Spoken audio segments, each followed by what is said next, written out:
Hola, buenas tardes. A nombre de Librería Bonilla, tenemos el agrado de presentarles la séptima sesión del ciclo de poesía de mujeres en Librería Bonilla, una actividad que está siendo dirigida principalmente por Manuel Illanes, que el día de hoy no puede estar con nosotros por una presentación en Tartuca. Estamos muy contentos de cómo ha ido avanzando y ha ido creciendo este pequeño ciclo que lo comenzamos este año. Nuestra idea principal es que se extienda y sea continuo, no se interrumpa. Esta vez nos acompaña Irene Artigas y Elsa Cruz. Elsa Cruz, por esta vez nos va a acompañar de manera remota por, por, por estas situaciones e Irene Artigas va a estar de manera presencial. El, el ciclo de poesía tiene la idea de conectar poéticas, de hacer interconexión entre las poetas y mostrar un poco una pincelada de un pequeño panorama poético por el momento mexicano. Nuestra idea es expandirlo y hacerlo crecer hacia Latinoamérica, pero vamos paso por paso. Para comenzar esta sesión de la poesía, esta séptima sesión del ciclo de poesía, los dejo con Elsa Cruz. Buenas tardes a todos. Me da mucho gusto participar, aunque sea desde acá, de Cuernavaca, que es donde vivo. No me fue posible trasladarme, como hubiera querido, a México, pero la suerte de esta tecnología es que podré hacerlo desde aquí. Y viendo que es un ciclo de lectura de mujeres, pensé leer la primera sección de poemas de mi libro más reciente, que es Isla Negra. Se los muestro aquí. Acaba de salir en Ediciones Era, porque esta primera sección es de puras figuras femeninas. Sibila, para Ruth Feinleit. Un signo en el aire delimita el espacio entre dos mundos, ahí donde todo se disipa en puntos de luz. Clavada en el instante, como una nota que no cae, como una gota suspendida de una rama, trata de descifrar el mismo signo junto al fuego. Ve una ciudad volante, flechas que traspasan muros de humo que incendian las atalayas ciegas. El signo la presa. ¿Cuándo se escribieron esas frases? Se disuelve en la superficie de su mente, la hace cruzar pantanos y desiertos, como sobreviviendo a un cataclismo, huyendo de su propia oscuridad. Adherida a un velo inconsútil, sin entender de dónde viene ese signo que aparece y se borra, se pregunta qué hay al otro lado de sí misma. La encina oracular, con sugerencias de un sello micénico. La diosa de oro, sentada a la sombra de la encina, dispensa dones, abundantes como las hojas de su árbol, mientras llegan en procesión, con sus faldas tableadas, con los senos al aire, las portadoras de ofrendas. La diosa que es paloma, que es muchacha descalza, Dice con su voz de campana, de bronces que entrechocan, lo que el viento susurra entre las frondas. Athina Polias, sobre la estatua de Atenea en el frontispicio de su antiguo templo de la Acrópolis. ¿Es esta la estatua? Es una estatua arcaica, como puede apreciarse por el rostro sonriente. Y esto que parece así un encaje, es un manto de serpientes. Esto proviene de un templo anterior a la Acrópolis, al Partenón, también en la Acrópolis, y la diosa que hago alusión a eso en el poema, está hundiendo a un gigante con el que ha combatido y que ha vencido en el mar. Para Nora Morelión y Pepe Romero. Manto bordado de serpientes y la sonrisa con que derrota al gigante que refunde en el mar. Su paso inclina el cuerpo todo, fuerte y flexible como lanza clavada en la tierra, vibrando todavía. En los rizos rojizos y los ojos de gato y otros rizos pequeños en la frente, brillan serpientes mínimas, y más rizos caen sobre la espalda, duplicando los pliegues de su peplo. El gigante en el mar rezonga a veces y hace temblar la tierra o estallar un volcán. Y ella sonríe, invicta, desplegando su manto de serpientes. María Sabina, sobre fotografías de Gusmano Cesaretti. Este poema sí parte de una fotografía, como el otro ha partido de una escultura. Y es una fotografía de María Sabina. Y el poema intercala, cosa que va a ser difícil mostrar en una lectura, versos de un canto de María Sabina que grabó Gordon Wasson en 1957. Empieza con versos de ella. La mujer águila dueña, mujer de pensamiento. ¿Lo que mira hacia adentro es distinto de lo de afuera? ¿O distinto es el modo de mirar? Madre que crece, madre verde, madre fresca. El punto de luz en sus pupilas, luz al fondo del túnel. ¿Qué mira detrás de cada cosa? ¿Hay algo que mirar?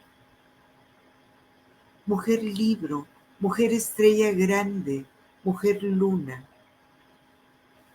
La fijeza de la visión es de quien ve más allá de lo que vio. El silencio en las orejas es de quien oye más allá de lo que oyó. Las líneas de su cara como mapas son señales de caminos, bifurcaciones o vías paralelas, cruces de huellas, recovecos. Vengan 13 águilas dueñas, vengan 13 águilas sagradas, vengan 13 remolinos dueños. La milpa, el cerro, la choza dentro y fuera vibran y se deshacen. Manos de corteza, nubes en derrumbe como los hongos que sostienen. Mis niños pequeños, mis niños que bailan. Los encajes de su vestido copian las piedras del camino. Sus listones son las franjas de hierba en las orillas.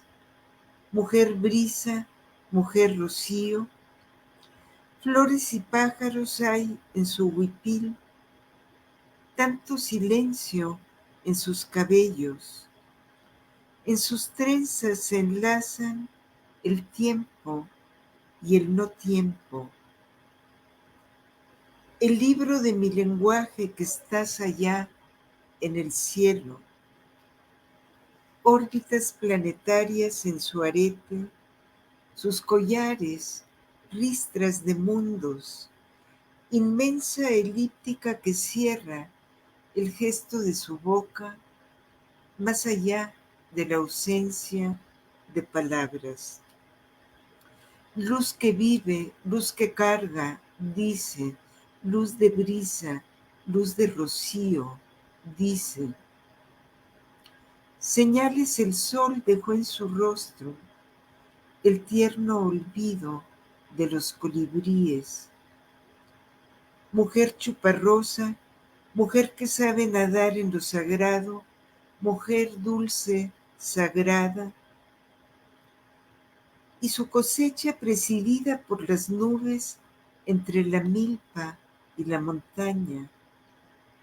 Niños sabios en manojo, los niños tiernos a punto de desatar su danza, abriendo un sendero de sol y otro de luna como en sus ojos, o a punto de asentarse quietos en la parcela y su verdor, desde el otro lado de las cosas que vibran y se deshacen. Porque es el trabajo de mi carrizo de brisa, de mi carrizo de rocío, y el camino baja entre la milpa. ¿No te posaste cerca de la flor?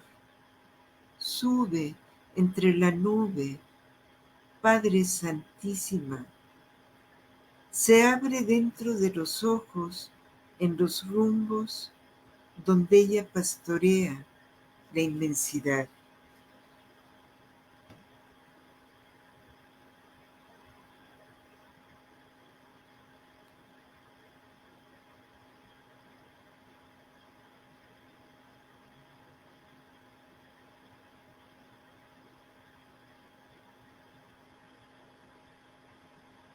Muchas gracias.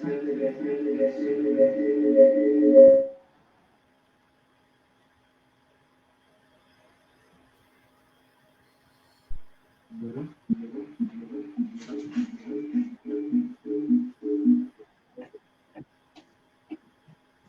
Ahora sí, muchas gracias, Elsa, por la pregunta. Ahora continuamos con Irene.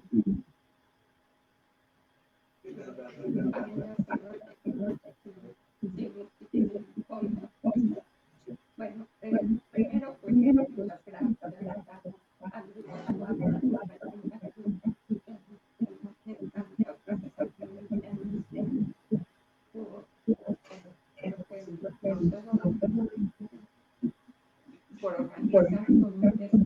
todo esto y muchas gracias a nosotros. Y bueno, de verdad que es muy emocionante estar aquí contigo hoy por Exa, pero voy a seguir un poco el tono que entran como que indicó en esta primera parte, que es de, bueno, hacer alusión a voces de mujeres que hicieron cosas. Entonces, yo ya había pensado empezar con este poema, pero voy a seguir este orden. Y lo demás es diferente a como lo había planeado. Este se llama Lo que se sueña indescifrable. Y este poema, este libro de poemas que también salió hace poquito, pone porque tiene un epígrafe de esa cruz.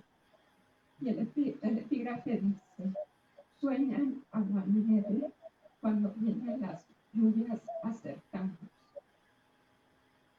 Dos arañas sueñan ensimismadas, megalómanas, que el aire les teje un museo portátil que exhibe infinito la tela de la posibilidad.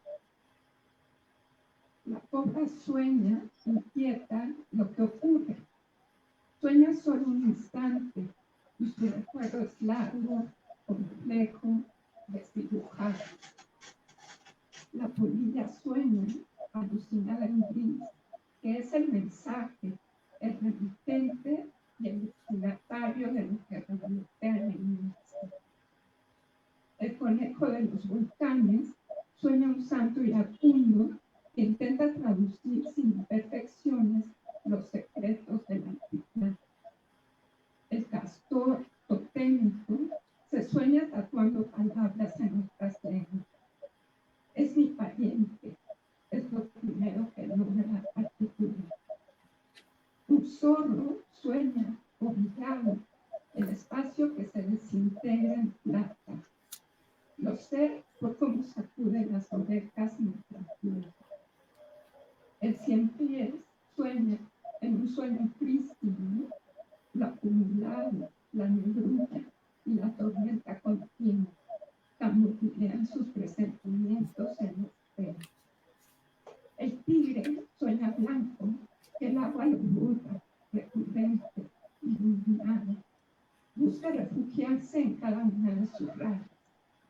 La zarigüeya sueña que es una pesadilla de nada, y por el rastro que deja su nombre, tal vez lo sea.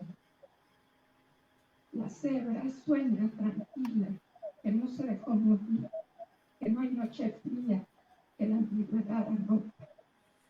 Curioso, entre tanto sueño y animal, podría morir todas mis vidas. Sueña decir un rato antes de irse, que es despertar. Este poema está en una sección de este libro, que es un bestiario. Entonces, aquí son animales que están sonriendo. Escogí otro poema que tiene que ver con voces de mujeres, ¿no? Esta recuperación que se está haciendo, esta textilización y civilización es más fácil de figuras de mujeres, me llevó a escribir este libro, que está también en este libro en una sección que se llama Contar, y el título del poema es Si el mundo ya lo hizo ayer, y tiene un epígrafe de Johann Catún, y el epígrafe dice: tan solo el mundo, o Johann, puede desgastarnos, cada instante nuevos pensamientos, noches nuevas, ideas que duran. Johann, que en el nombre lleva el mundo, despliega diversiones, cada una distinta, en cada una algo diferente, ocurriendo sucesivamente. Johann Catún fue hija de la turbulencia, amiga entrañable de París de Shiraz, abdicó 2 veces a su realeza, y cuando dice mundo, es ella, se refiere así. Un vasal empieza al alba y termina con un pareado, en el que cada quien juega con su propia referencia. París y Johann preservan así juntos el mundo. ¿Por qué Johann tiene nombre de hombre? Es pregunta retórica que me retiene en Shiraz y me impide llegar a Samarcanda. Retórica y desvarío. Shiraz, la de las uvas y el algodón, fue también famosa por las miniaturas que se pintaron en ella, según los mundos que guardaron los pueblos. Entre 1,000 y 2,000 mujeres abanicándose en la mezquita de Shiraz. Cuenta Ibn Battuta, el viajero del tanque, en su gitano. Son aires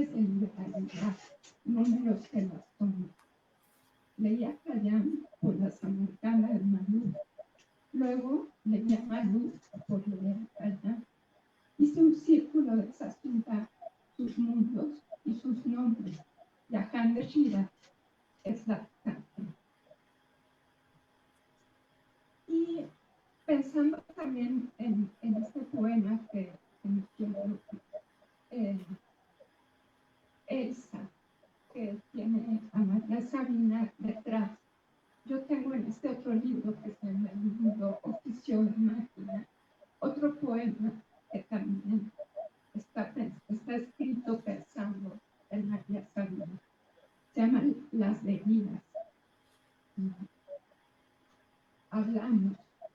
Hablamos de algo, nos hablamos de que hablamos, no hablamos. Y así hasta desconocer que hablamos, en abanitos del destino.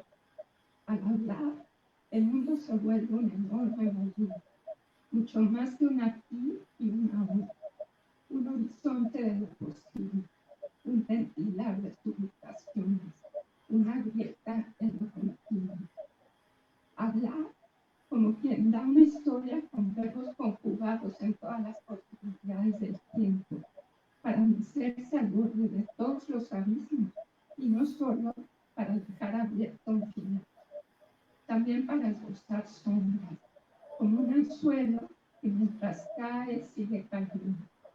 Hablar, dice el físico, solo como un truco de escenografía, un uso de la respiración de los demás.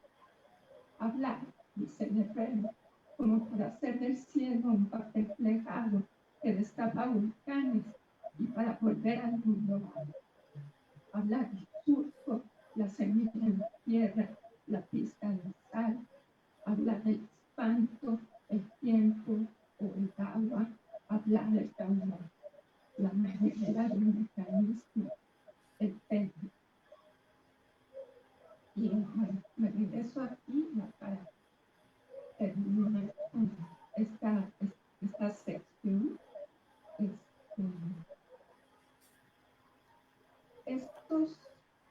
Estos son unos poemas que están en Abacos y que se llaman, la sección se llama Lo no escrito posible, porque está hecho a base de remiendos, de traducciones de poetas, de poemas que me han gustado y que puse juntos para hacer los poemas. Entonces, está hecho con poemas de Luis Gluck y se llama Ese hueco. Mi labor era contar en mi tiempo. Estábamos en el cuello. Querías que mirara las playas. Puedo ver todo excepto lo que quiero. Entonces dibujas el corazón en ese hueco, entrando en el lenguaje, ya en su rutina profunda. Otra vez contemplo lo lejana que es una cosa de cualquier otra cosa. Cielo, alto y ligero. ¿Cuál es la diferencia?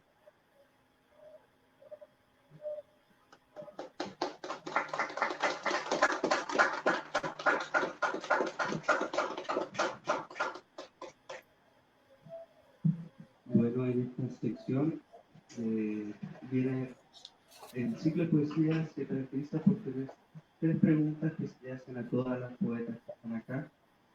Vamos a comenzar, sé que habíamos quedado en algo medianamente distinto, pero ¿qué les parece si Elsa contesta primero las tres preguntas y luego Irene las tres preguntas en su conjunto? Yo las voy a ir repitiendo, principalmente por esto de la U. Elsa primero. La primera pregunta es, ¿cuáles son los principios que guían la escritura de su poesía?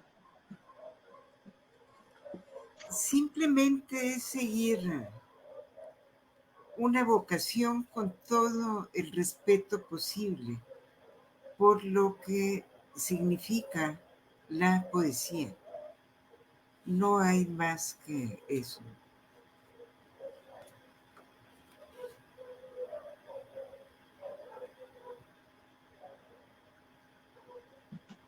La segunda pregunta es, ¿qué influencias literarias, artísticas, filosóficas han sido esenciales para el desarrollo de su poesía? Tuve, yo no sé por qué azares, una formación muy clásica. Desde niña y aún antes de saber que iba a escribir. Entonces crecí muy rodeada de la presencia del arte, de la música, Botticelli, Wagner, Mozart, fueron como presencias en mi vida desde niña, ¿no? Entonces todo esto desde luego que ha constituido una influencia. Estudié filosofía después y lo que ha sido determinante para mí, aparte de algunos filósofos occidentales, que es una buena lista, también ciertas corrientes de la filosofía de la India, las corrientes no dualistas, han sido también fundamentales para mí. Mucho del pensamiento de la India, que está bastante presente en buena parte de mi poesía. Y en cuanto a poetas, creo que los poetas que más me nutrieron cuando empecé a escribir, que era muy joven, fueron Seferis, Elitis, Ungaretti, Quasimodo, Paz, y después Peirce y Pound. Pero esto, pues estoy hablando de los primeros años. Por mucho que leyera después, no puedo realmente sentir otras influencias. Creo que las más importantes fueron las del comienzo de mi formación y son las que todo esto es lo que ha estado ahí presente, me ha acompañado toda la vida.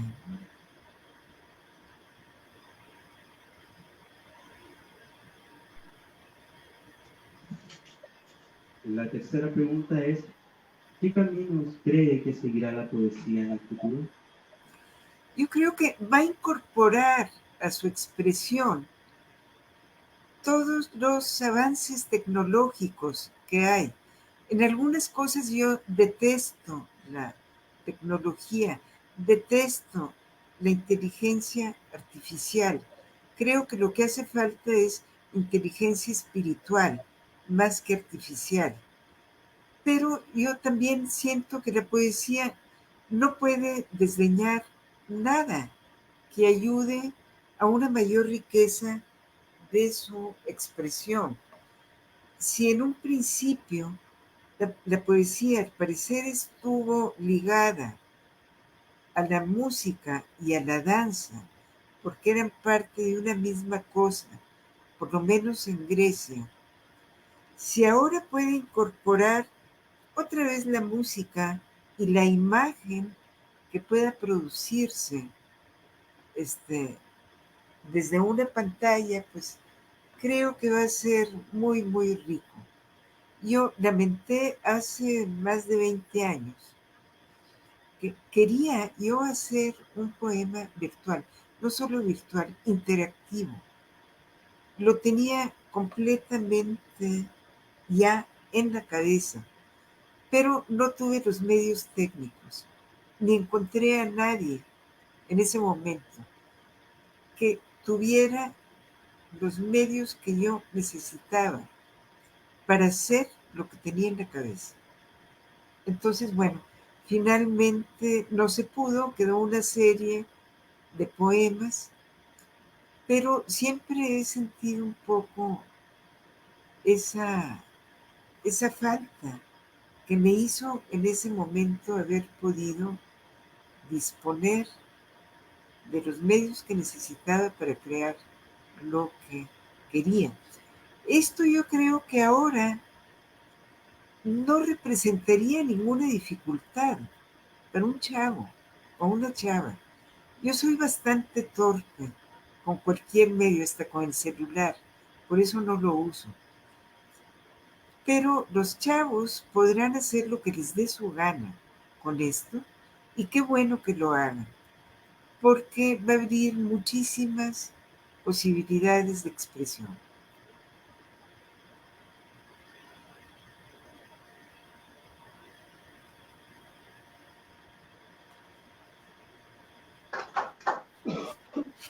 Muchas gracias, Elsa. Ahora las preguntas para Irene. La primera es, ¿cuáles son los principios que guían la escritura de su poesía? Son preguntas bien difíciles, pero este, yo escribo porque he leído mucho. Así, desde siempre lo que he hecho ha sido leer.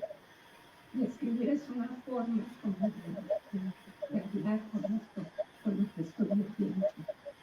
Y también es una forma de estar en el mundo, de preguntarte por lo que está pasando, por lo que quieres que se conserve, por lo que te preocupa, por lo que quisieras que fuera. Es que un poco, pues, supongo que como todo mundo escribe a partir de eso, ¿no? Y sí creo que la escritura es como jugar, pensar con algo que nos constituye, que es el lenguaje, el lenguaje hablado, y que cuando escribes algo le pasa a ese lenguaje de las cosas que están pasando, ¿no? Entonces, no es las razones por las que escribo, qué es lo que hay detrás de lo que escribo, ¿no? Pero sobre todo La segunda pregunta es, ¿qué influencias literarias, artísticas, filosóficas han sido esenciales para el desarrollo de su poesía? Sí, esa es una pregunta que también cuando la piensas se vuelve muy interesante, ¿no? Porque si me pongo a rastrear las primeras lecturas que hice, pues siempre son como muy de la tradición, de estudio, de literatura, de estudio de trascendencia. Y pues casi siempre son las voces que muchos han perdido, ¿no? Pero en los últimos años viene como esta otra vez necesidad y búsqueda de recuperar voces de mujeres. Y eso es lo que últimamente he leído más. Entonces, lo que escribo ahora tiene mucha influencia de mujeres que están escribiendo, que escribieron, ¿no? Como diciendo, me voy a detener un poco y voy a tratar de pensar las cosas desde estos puntos de vista que siempre han estado disponibles, ¿no? Mucho de las influencias que voy teniendo se derivan de las clases que doy y de las cosas que voy escribiendo para esas clases. Pues, por ejemplo, lo último que escribí es sobre tres poetas que he leído mucho estos últimos años, que son Anne Carson, María Negroni y Pura López Colomé. Entonces, pues ellas son las que hicieron conmigo. Muchas gracias. La tercera pregunta es, ¿qué caminos cree que seguirá la poesía en el futuro? Esa pregunta también es muy complicada, ¿no? Porque, como siempre, lo que hace la poesía es reflejar el momento que se está viviendo. Y como decía Elsa, pues las nuevas tecnologías ofrecen, yo no sé si son realmente muy nuevas, posibilidades, pero yo creo que eso nos está afectando a todos los que estamos escribiendo ahora, ¿no? Está todo el tiempo en el teléfono, siempre con las pantallas, eso va como influyendo y nos va permitiendo hacer cosas que tal vez antes se hacían pero no eran tan inmediatas. Y como resultado de esa inmediatez, yo creo que están saliendo muchas cosas muy interesantes. También siento, y ahí sí no sé si nos vamos a seguir yendo por aquí, pero está esta cuestión que se deriva de esta tecnología que es la oralidad, ¿no? Como que, la oralidad que siempre había estado ahí, que de repente se vio un poco como no tan reflejada en los libros, ¿no? Piensa que la escritura es solo en los libros, como que no se veía tanto como se empieza, o se ha empezado a ver las últimas décadas. Entonces yo creo que algo también derivado de cuestiones de tecnología se va a producir a partir de esto que estamos viviendo y que es muy bonito, ¿no? Esta cuestión a ver, entre oralidad y escritura que hay, ¿no? ¿Cómo juegas con eso? Si estás escondiendo de manera particular. Muchas gracias a ambas poetas por esta respuesta. Muy interesante. Yo personalmente sí quedé dándole vueltas a la respuesta más que las preguntas, y eso también se agradece mucho en este momento. ¿Qué les parece si ahora continúa Irene y cerramos con los últimos poemas de Elsa Cross para luego una pequeña ronda de preguntas si el público hace? Entonces voy a leer este poema que también es este último libro abajo y está en una sección que se llama Niño y este se llama Desciende lo poquito. Lo que llueve es el calor, el golpe urbano y el cristal empañado, el pasar de los motores, el trueno que se aleja, sin timbre ni stop.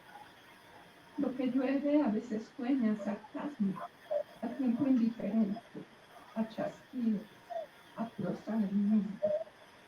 Lo que llueve es solo para ver cómo llueve y cómo se emborronan las cornisas, se acaba la altura.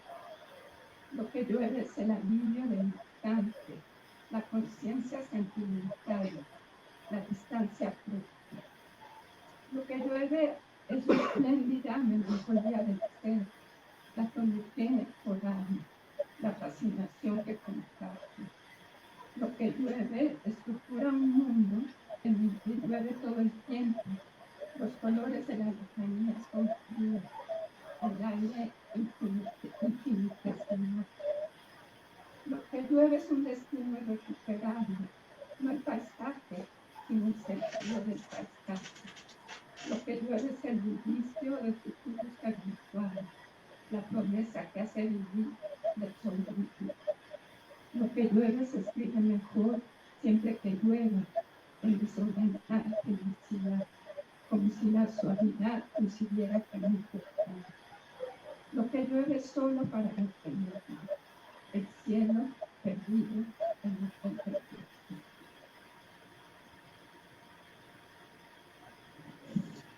Voy a seguir con uno que está en ese mismo libro, que está en la sección que se llama Contar y se llama Escriba la práctica. El maestro sentado es un bloque negro.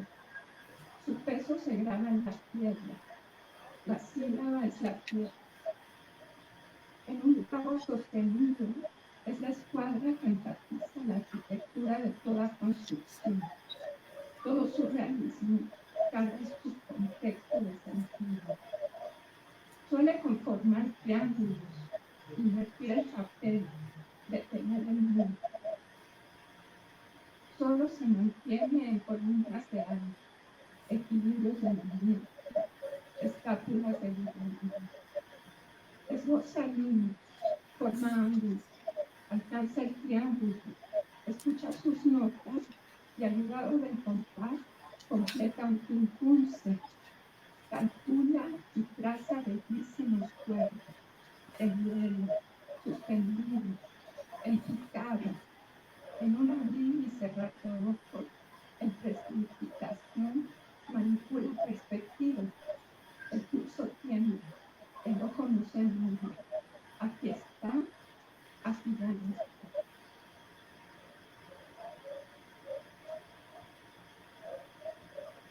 Luego también en este libro hay una sección que se llama Nocturnos, y esto es uno de ellos, Nocturno 1. Dice, algunas noches traen consigo el susurro de las cosas imperfectas, la espiga que no acaba de secarse, el secreto que solo era para ti, la media luna y sus correspondencias, la madera, el tiro que las desplaza.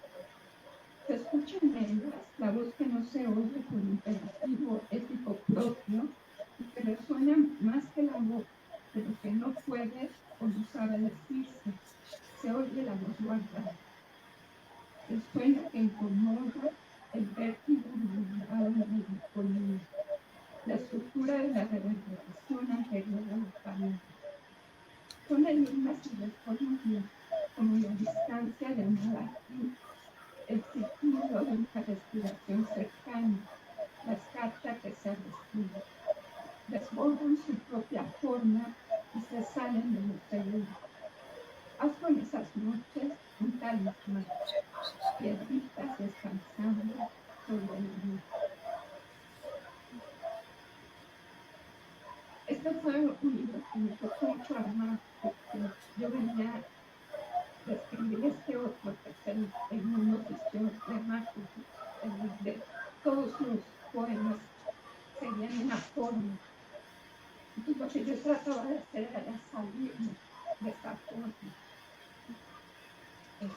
Aunque en algún momento dije, a ver, voy a conservar algo de esta forma y incluirlo ahí, pero bueno, sí conseguí liberar. Entonces, voy a leer este poema, creo que pasará el último, que se llama La Espera, y tiene un epígrafe de Thomas Castron que dice, pero la cosa es estar donde uno está y esperar. Dicen que hay una gramática de la espera en la que la paciencia se sostiene recurrente en la memoria. Quien espera estructura un mundo en donde el tiempo está fuera del tiempo y los resortes son malabares inagotables al filo de una misma. Quien espera imagina cosas que se quedan y le dicen cómo es la vida, oculta, inestable, evanescente, y que lo que sucede alguna vez se encuentra. Se espera como una mano que traza un gesto hacia usted, como el hablador que dice que nosotros somos los que dicen. Algunas formas de esperar son dilatadas. Quien despierta, por ejemplo, espera a que los primeros lo esperen. Quien presiente el tamborileo de un índice. Un antiguo cofre amarillo y metálico puede contener la esperanza y la imaginación de quien observa. El cielo volverse cuestión muda, agua, oscuridad, desesperación de retratos. La distancia, una plataforma, una confirmación de catástrofe, enternecida desesperada. Uno espera siempre frente al mundo, ahí, vencido, corrigiendo lo que se espera a la sombra de lo que ocurre.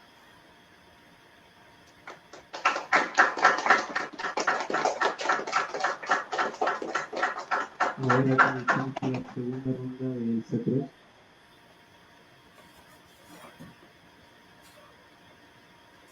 Del mismo libro voy a leer otros poemas. Puente romano para Stefano Tedeschi. Bajo el puente que se curva en un arco obstinado, el río se pierde entre sus verdes, se tiñe de ocre en las estribaciones del ocaso, agota la refracción de la luz, mientras la noche entra con sus criaturas taciturnas, devorando tantos tiempos superpuestos, tantas vidas al límite.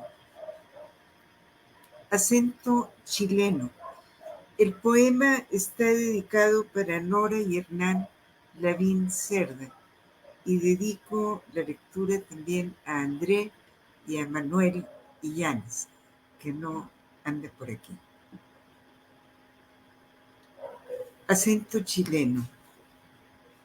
En esa música lenta que va llenando los oídos como una copa, en esas suaves consonantes, en esas pausas de una vocal que se arrastra como viento en un follaje tupido, allí cabe un corazón que se acomoda, que semeja un solecito entre los bosques altos y las playas, con su gesto gracioso, con su música.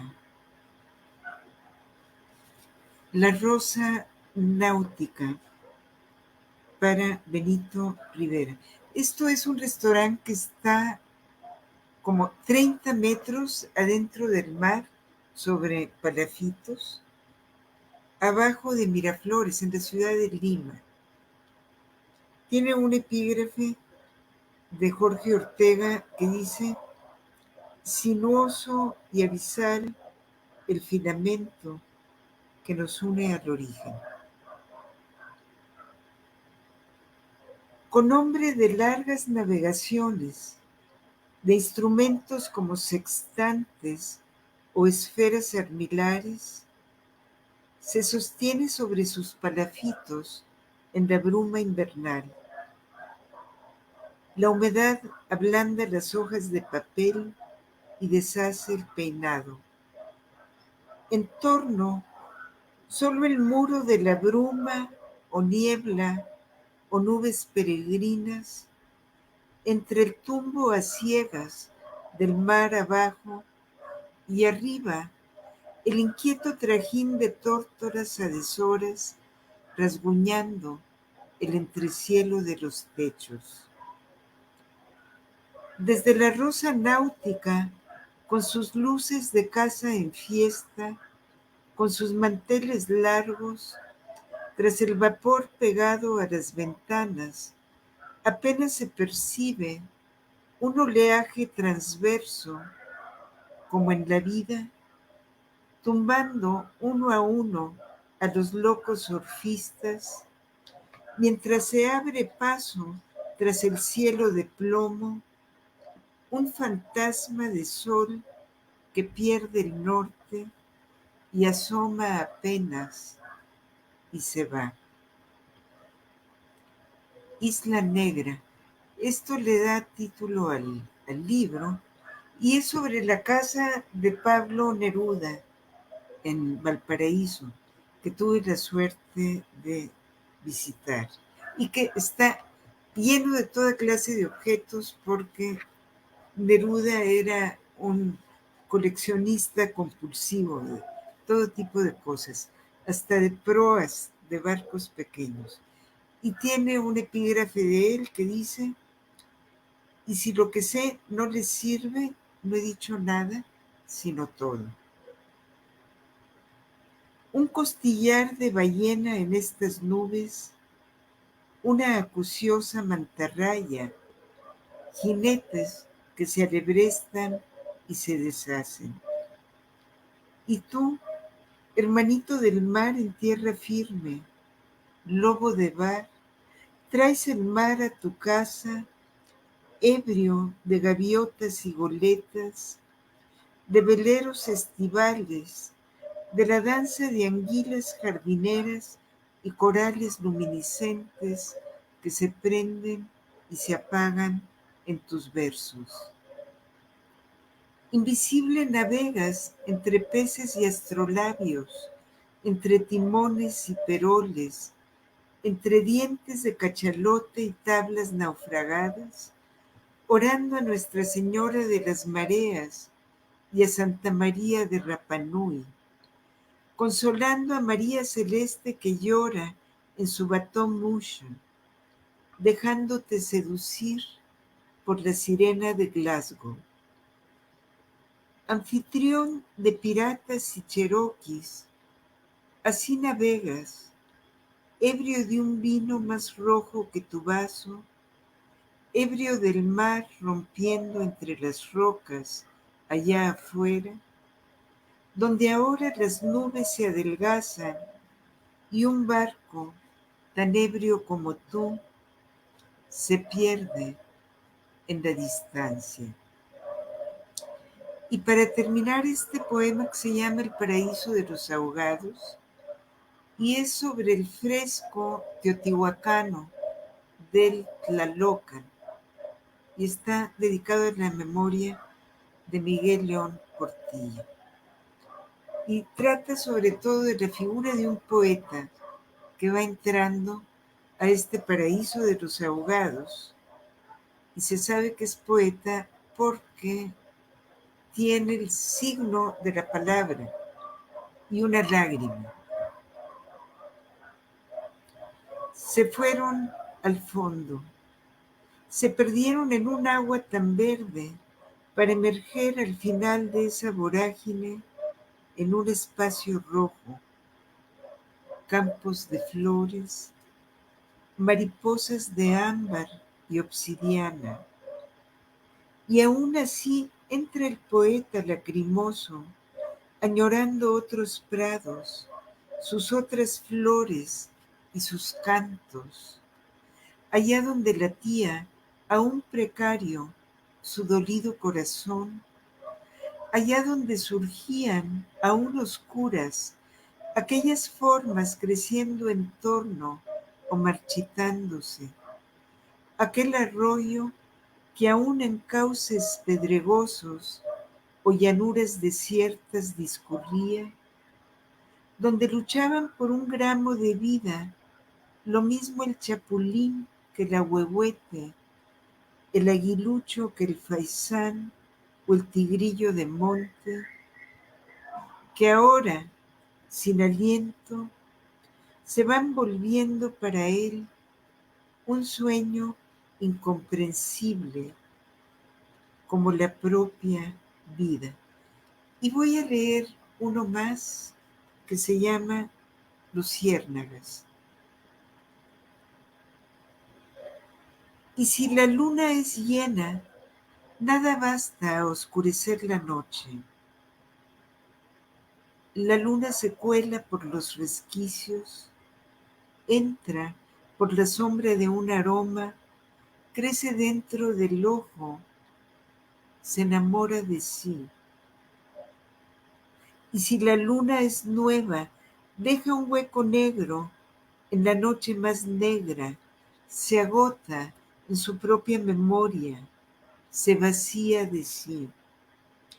Y se asoma de nuevo, su luz forzada a parpadear, se alza como un zumbido en las luciérnagas, atraviesa el instante sostenida por el roce de un ala, por un tacto de seda. Mira su reflejo en el fondo de un lago y se disuelve en sí. Muchas gracias.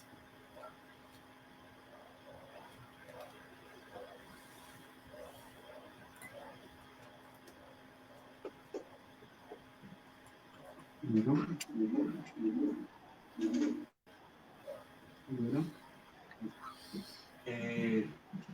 para continuar la última parte de este ciclo de poesía, queremos extender Si el público tiene alguna pregunta, es el momento que le podemos hacer tanto a Elsa como a Irene.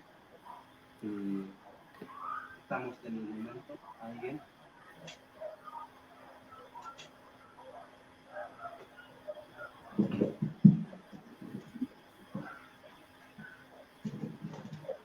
Hola, buenas tardes. Muchas gracias por este excelente ciclo de poesía que pues, cierra con estas intervenciones tan interesantes.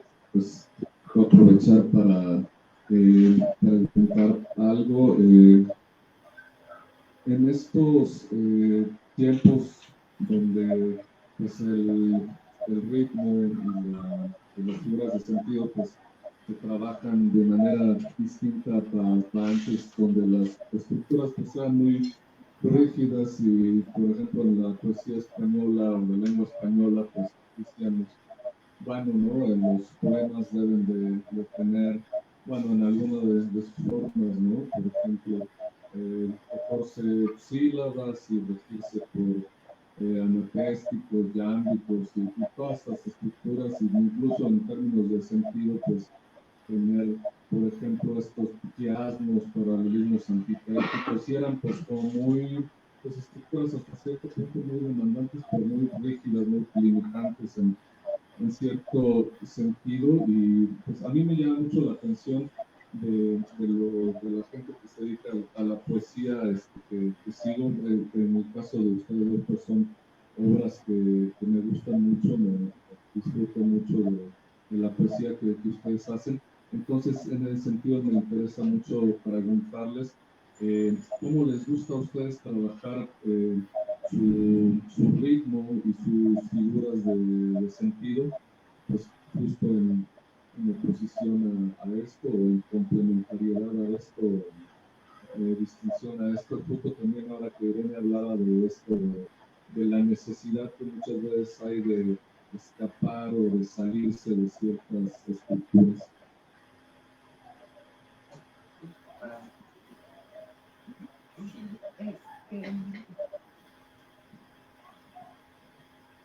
Yo siento que por lo menos yo no me puedo salir de una forma, y la forma en mi caso no es siempre esta, como esta que tú describiste tan fija, tan estricta, tan tradicional. Yo ahí no me siento bien, como que las veces que he intentado escribir algo, termino eso como principio, me han salido cosas que no me gustan mucho. Entonces, siempre como que me aburro y acabo derivando alguna parte en este libro que tiene justo poemas que se llaman Derivadas del Mundo. Trataba de seguirme a una forma, ¿no? Lo que tiene la forma a veces es que parece que hiciera gran parte del trabajo ella sola. Y esto es muy interesante, como otra vez el lenguaje es esto que es como tan abstracto que nos hace y que nos determina. Entonces, muchas veces el que esté esa forma ya es una ventaja, un avance sobre lo que quieres hacer. Pero no soy muy buena para plantearme las cosas en términos de ahora voy a escribir según esta forma, ¿no? Yo creo que me entiendo el tema, es lo que hago de decidir cómo, qué es la forma que necesita, pero sí, por lo menos siempre tengo esa búsqueda formal, ¿sí?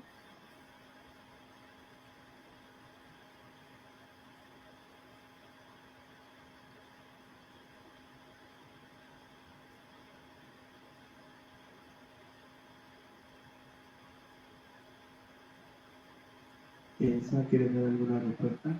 Pues no oí muy bien la pregunta, no sé si debía haberme puesto algunos audífonos o algo, Deduzco un poco, sobre todo de la respuesta de Irene, cuál pudo ser.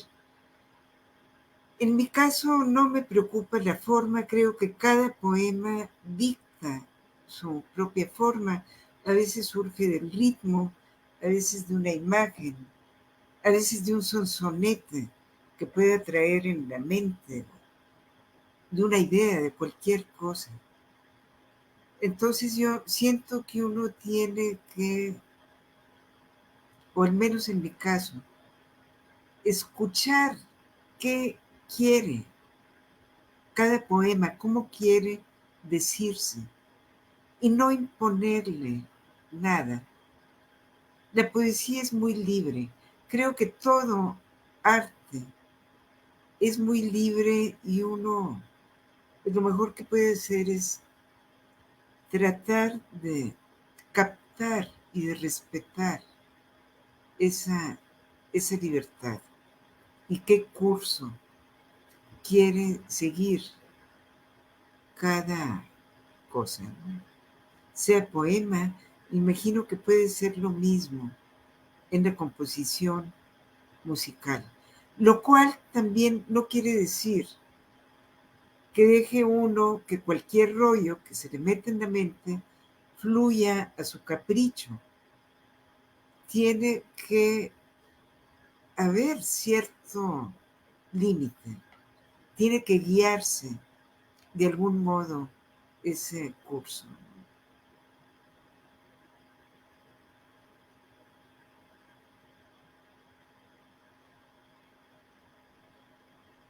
Muchas gracias, César. ¿Alguna otra pregunta del público?